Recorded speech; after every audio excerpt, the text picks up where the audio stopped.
Paper Baljinder Singh कोटभारा।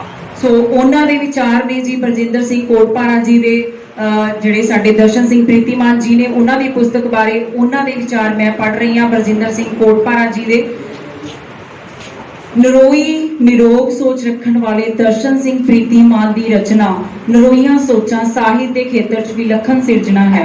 अजोके पदार्थवादी युग च कलावां दा छिट्टा देण वाले शख्स बहुत घट मिलणगे जिन्हां च लेखक दर्शन सिंह प्रीतिमान का उभरवा नाम है।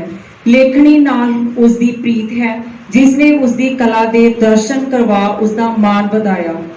आज तो करीब 25 वरे पहला उसने लेखनी का सफर जागो भैणो जागो वीरो रसाले राही करके समाजिक बुराइयां विरुद्ध कलम नाल वड्डी जंग छेड़ के शुरू किया। उसदियां होर रचनावां भी प्रकाशित हुईयां पर उस वल्लों रचित साका गुरुद्वारा साहिब की लोक लहर ते मुजाहरा लहर कविता पोस्टर ने लेखक का ध्यान खिंचिया। उस तो बाद उसने साहित्य के ਵੱਖ-ਵੱਖ खेत्रां च चंगा योगदान ही नहीं पाया सगों कई निवेकले तजर्बे भी किए जो कि एक सफल रहे। हथी रचना नरोईया सोचा भी इसे कड़ी की देन है। इस तो पहला उसने नामवर मिनी कहानियां कहानी संग्रह काव रेखा चित्र दियां 13 किताबां पिंड दियां सभ्याचारक कदरां कीमतां दियां ਵੱਖ-ਵੱਖ परतां ते लिखियां जो कि भविख च पेंडू सभ्याचार नूं समझण उसदे खोज करन लई काम आउणगीਆਂ। उस तो इलावा प्रीतिमान ने ज्ञान खजाना अनमोल रतन अनमोल हीरे ते हथली रचना नरोईया सोचां नूं पंजाबी पाठकां दी झोली पाया। प्रीतिमान इलाके का वह लेखक है जिसने गिनती के गुणात्मक पक्षों बहुत सारिया रचनावां नूं जन्म दिता। उसके सुभाव च इन्नी निमरता ईमानदारी सख्त मेहनत वर्गे गुण होने करके बहुत घट लेखकां च वेखण नूं मिलणगे।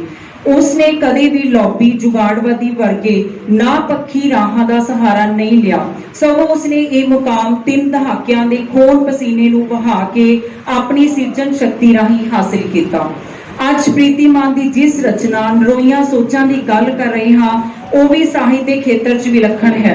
किसी भी एक जां इस तो वध नामवर शख्सियत बारे लेखक आम ही ਵੱਖ-ਵੱਖ साहित्यिक वनगियां च लिखते रहते हैं पर पिंडां कस्बियां शहरां च छुपे बैठे कुछ रुस्तमां नूं प्रीतिमान ने पहचान के पाठकां अगे पेश करके अपनी लेखनी नूं विशाल ते नवीं रंगत दिती है।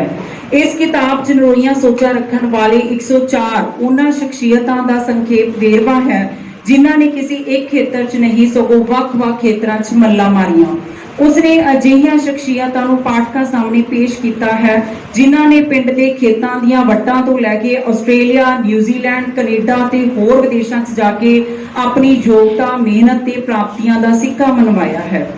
इन्हां कौमांतरी पद्धर दे चर्चित किसान खिडारी समाज सेवी लेखक कलाकार सिक्ख्या के खेत्र च नामना खट्टण वाले सियासी लोग विलखण शौक रखण वाले हर भाव प्रकार ਦੀਆਂ शख्सियतां नामी मणकियां नूं एक किताब रूपी माला च परोया है। लेखक दर्शन सिंह प्रीतिमान इस सिरजना के उद्देश्य बारे लिखता है जिन्नी वार-वार जिंदगी वार-वार नहीं मिलती इसनूं संघर्षां दे राह ते तोड़ के आशावादी बने रहो। रात तो बाद दिन चढ़ना लाजमी है। रुतां हमेशा बदलदियां रहिंदियां हन। नित नवा दिन नवा रंग लैके चढ़ता है। जे चंगे दिन नहीं रहे तो माड़े दिन भी नहीं रहणगे। मन दी निराशा नूं त्याग के आशावां अपनाओ ते चंगा इतिहास सिरजो। इन्हां शब्दां तो स्पष्ट है कि वह जिंदगी प्रति बहुत आशमंद है। उसकी सोच सिरजना शक्ति भविख दी हाँ पक्षी नजरिए नाल सब कुछ वेखदी है। उसकी कलम की आवाज है कि निराश हिताश होने की बजाय ਵੱਖ-ਵੱਖ खेत्रां च मल्ला मारन वाले तुहाडे अपने ही लोगों तो तुसी बहुत कुछ सीखते हो। ਉਹ ਤੁਹਾਡੇ ਰਾਹ ਦਸੇਰੇ ਹੋ ਸਕਦੇ ਹਨ। ਉਹ ਸ਼ਖਸੀਅਤਾਂ ਕਿਤੇ ਦੂਰ नहीं ਤੁਹਾਡੇ ਬਰੂਹਾਂ ਤੇ ਹਨ। ਤੁਸੀਂ ਉਹਨਾਂ ਦੀ ਮਿਹਨਤ ਤੋਂ ਸੇਧ ਲੈਣੀ ਹੈ। ਇਹ ਸਭ ਕੁਝ ਉਸਦੇ ਨਿੱਜੀ ਤਜਰਬੇ ਚੋਂ ਵੀ ਨਿਕਲਦਾ ਹੈ। खुद लेखक ने मजदूरी करन तो लैके लेखक बनन तक का बहुत ही कठिन संघर्ष किया है। प्रीतिमान दे इस संघर्ष अगे असीं सिर झुकाउंदे हां। लेखक का यह कठिन संघर्ष उस प्रति साडे मन सत्कार का ग्राफ होर उच्चा करता है। इन्हां 104 अगाह वधू व्यक्तियों दीयां संखेप जीवनियां नूं उसने एक विशेष शैली नाल कलमबद्ध किया है। ਉਹ ਹਰੇਕ ਸ਼ਖਸੀਅਤ ਦੇ ਗੁਣਾਂ ਨੂੰ ਪਹਿਲੇ ਪੈਰੇ ਤੇ ਚਿੱਤਰਦਾ ਹੈ। ਫਿਰ ਉਸ ਦਾ ਜਨਮ ਅਤੇ ਇਲਾਕੇ ਨਾਲ ਸੰਬੰਧ उसकी ਸਿੱਖਿਆ ਤੋਂ ਬਾਅਦ ਸੰਘਰਸ਼ ਦੇ ਪੜਾਅ ਤੇ ਫਿਰ ਉਸ ਦੀਆਂ ਪ੍ਰਾਪਤੀਆਂ ਤੇ ਪੁੱਜ ਕੇ ਸਮਾਪਤ ਕਰਦਾ ਹੈ। ਹਰ ਇੱਕ ਸ਼ਖਸੀਅਤ ਦੀ ਇੱਕ ਸੰਖੇਪ ਜੀਵਨ ਦੇ ਸਿਰਲੇਖ ਵੀ ਉਸਨੇ ਬਹੁਤ ਹੀ ਢੁਕਵੇਂ ਤੇ ਸੰਖੇਪ ਪਰ ਮਹੱਤਵਪੂਰਨ ਸ਼ਬਦਾਂ ਨਾਲ ਲਿਖੇ ਹਨ, ਜੋ ਪਾਠਕ ਦੀ ਸੰਬੰਧਿਤ ਵਿਅਕਤੀ ਬਾਰੇ ਪੜ੍ਹਨ ਦੀ ਰੁਚੀ ਨੂੰ ਹੋਰ ਵਧਾਉਂਦੇ ਹਨ। ਖੈਰ, ਲੱਗਦੇ ਹੱਥ ਅਸੀਂ ਪੰਜਾਬੀਆਂ ਦੀ ਸਾਹਿਤ ਪ੍ਰਤੀ ਰਿਸਪੈਕਟ ਤੇ ਕਦਰ ਦੀ ਵੀ ਗੱਲ ਕਰ ਲੈਂਦੇ ਹਾਂ। ਜਿਵੇਂ ਕਿਸੇ ਵਰਤਾਰੇ ਦੇ ਇੱਕ ਤੋਂ ਵੱਧ ਪੱਖ ਹੁੰਦੇ ਨੇ, ਇਸੇ ਤਰ੍ਹਾਂ ਪੰਜਾਬੀ ਸਾਹਿਤ ਲੇਖਕ ਪ੍ਰਤੀ ਨਜ਼ਰੀਏ ਤੇ ਲਿਖਤਾਂ ਦੇ ਸੰਦਰਭ 'ਚ ਪੰਜਾਬੀ ਸਮਾਜ ਦੇ ਕਈ ਪੱਖ ਨੇ। ਇਹ ਗੱਲ ਮੈਂ ਆਪਣੇ ਧਰਾਤਲ ਪੱਧਰ ਤੇ ਨਿੱਜੀ ਤਜਰਬੇ ਤੋਂ ਕਰ ਰਿਹਾ ਹਾਂ। ਉੱਘੇ ਸਿੱਖ ਚਿੰਤਕ ਸਰਦਾਰ ਜਸਪਾਲ ਸਿੰਘ ਸਿੱਧੂ ਜੀ ਦਾ ਕਾਫੀ ਸਾਲਾਂ ਤੋਂ ਮੇਰੇ ਕੋਲ ਆਉਣ ਜਾਣ ਹੈ। ਉਹ ਆਪਣੀ ਚਰਚਿਤ ਕਿਤਾਬ ਜੂਨ 1984 ਦੀ ਪੱਤਰਕਾਰੀ ਤੇ ਸੰਤ ਭਿੰਡਰਾਂਵਾਲਿਆਂ ਦੇ ਰੂਪ ਦਾ ਖਰੜਾ ਕਈ ਵਾਰ ਮੇਰੇ ਕੋਲ ਬਠਿੰਡੇ ਦੇ ਦਫ਼ਤਰ 'ਚ ਠੀਕ ਕਰਦੇ। ਮੈਂ ਗੌਰ ਨਾਲ ਦੇਖਦਾ। ਇੱਕ ਦਿਨ ਉਹਨਾਂ ਮੈਨੂੰ ਕਿਹਾ ਕਿ ਬਲਜਿੰਦਰ, ਸਾਰਾ ਮੈਟਰ ਪੜ੍ਹ ਤੇ ਕੋਈ ਗਲਤੀ ਹੋਵੇ ਤਾਂ ਖਾਸ ਕਰਕੇ ਉਹ ਅੰਗਰੇਜ਼ੀ ਸ਼ਬਦ ਜਿਨ੍ਹਾਂ ਦੀ ਸੌਖੀ ਤੇ ਵਧੀਆ ਪੰਜਾਬੀ 'ਚ ਸ਼ਬਦ ਹੋਣ ਠੀਕ ਕਰਦੇ। ਮੈਨੂੰ ਬਹੁਤ ਹੀ ਅਜੀਬ ਲੱਗਿਆ, ਜਿਵੇਂ ਕੋਈ ਪ੍ਰਿੰਸੀਪਲ ਕਿਸੇ ਵਿਦਿਆਰਥੀ ਨੂੰ ਕਹੇ ਕਿ ਉਸਦੀ ਲਿਖਤ 'ਚ ਗਲਤੀ ਕੱਢੇ ਤੇ ਠੀਕ ਕਰ ਦੇ। ਮੈਂ ਸੰਗਦੇ ਨੇ ਕੁਝ ਸ਼ਬਦ ਸ਼ੁੱਧ ਪੰਜਾਬੀ 'ਚ ਕਰ ਦਿੱਤੇ। ਉਹਨਾਂ ਨਾਲ ਪੰਜਾਬੀ ਸਾਹਿਤ ਦੀ ਪੰਜਾਬੀਆਂ ਪ੍ਰਤੀ ਤੇ ਹੋਰਨਾਂ ਕੌਮਾਂ ਦੀ ਕਦਰ ਬਾਰੇ ਗੱਲ ਕੀਤੀ ਤਾਂ ਸਰਦਾਰ ਸਿੱਧੂ ਕਹਿਣ ਲੱਗੇ ਕਿ ਯੂਰਪ 'ਚ ਲੇਖਕ ਇੱਕ ਕਿਤਾਬ ਲਿਖ ਕੇ ਕਰੋੜਪਤੀ ਬਣ ਜਾਂਦਾ ਹੈ, ਕਿਉਂਕਿ ਉਸਦੀ ਕਿਤਾਬ ਨੂੰ ਅੰਗਰੇਜ਼ ਲੱਖਾਂ ਦੀ ਗਿਣਤੀ 'ਚ ਖਰੀਦ ਕੇ ਪੜ੍ਹਦੇ ਹਨ। ਤਾਂ ਮੈਂ ਕਿਹਾ, ਭਾਜੀ, ਸਾਡੇ ਬਿਲਕੁਲ ਉਲਟ ਹੈ। ਪੰਜਾਬੀ ਲੇਖਕ ਜਿਵੇਂ ਜਿਵੇਂ ਲਿਖਦਾ ਜਾਂਦਾ ਹੈ ਉਵੇਂ ਉਵੇਂ ਆਰਥਿਕ ਤੌਰ ਤੇ ਦਿਵਾਲੀਆ ਹੁੰਦਾ ਜਾਂਦਾ ਹੈ। ਇਹ ਠੀਕ ਹੈ ਕਿ ਅੰਗਰੇਜ਼ਾਂ ਦੇ ਮੁਕਾਬਲੇ ਪੰਜਾਬੀਆਂ ਦੀ ਜਨਸੰਖਿਆ ਘੱਟ ਹੈ, ਪਰ ਇੱਕ ਪੰਜਾਬੀ ਦੀ ਚੰਗੀ ਕਿਤਾਬ 500 ਤੋਂ 1000 ਦੀ ਗਿਣਤੀ 'ਚ ਛਪਦੀ ਹੈ, ਜੋ ਕਿ ਪੰਜਾਬੀ 'ਚ ਇਸ ਵੇਲੇ 12700 ਤੋਂ ਵੱਧ ਪਿੰਡ ਹਨ। ਕਸਬੇ, ਮੰਡੀਆਂ, ਸ਼ਹਿਰ ਅਲੱਗ ਨੇ, ਭਾਵ ਕਿ ਇੱਕ ਪਿੰਡ ਪਿੱਛੇ ਘੱਟੋ ਘੱਟ ਇੱਕ ਕਿਤਾਬ ਵੀ ਖਰੀਦੀ ਨਹੀਂ ਜਾਂਦੀ। ਹੋਰ ਤਾਂ ਹੋਰ ਸਾਡੀ ਕੌਮ 'ਚ ਲਿਖਣ ਨੂੰ ਕੰਮ ਹੀ ਨਹੀਂ ਸਮਝਿਆ ਜਾਂਦਾ। ਇਸ ਬਾਰੇ ਕੁਝ ਵਿਦਵਾਨ ਲੋਕਾਂ ਦਾ ਇਹ ਦਾਵਾ ਕਿ ਪੰਜਾਬੀ ਤਾਂ ਲੜਾਈਆਂ ਪੜਾਈਆਂ 'ਚ ਰਹਿਣ ਕਰਕੇ ਲਿਖਣ ਪੜ੍ਹਨ ਦੀ ਕੀਮਤ ਨੂੰ ਸਮਝ ਨਹੀਂ ਸਕੇ, ਪਰ ਇਹ ਸੱਚ ਨਹੀਂ। ਸਿੱਖ ਧਰਮ ਦੇ ਬਾਨੀ ਸ਼੍ਰੀ ਗੁਰੂ ਨਾਨਕ ਦੇਵ ਜੀ ਵੱਲੋਂ ਬਾਣੀ ਲਿਖਣੀ ਤੇ ਸਮਕਾਲੀ ਜਾਂ ਪਹਿਲਾਂ ਦੇ ਸੰਤਾਂ ਮਹਾਤਮਾਵਾਂ ਦੀ ਬਾਣੀ ਇਕੱਤਰ ਕਰਨ ਤੋਂ ਲੈ ਕੇ 10ਵੇਂ ਗੁਰੂ ਸ਼੍ਰੀ ਗੁਰੂ ਗੋਬਿੰਦ ਸਿੰਘ ਜੀ ਵੱਲੋਂ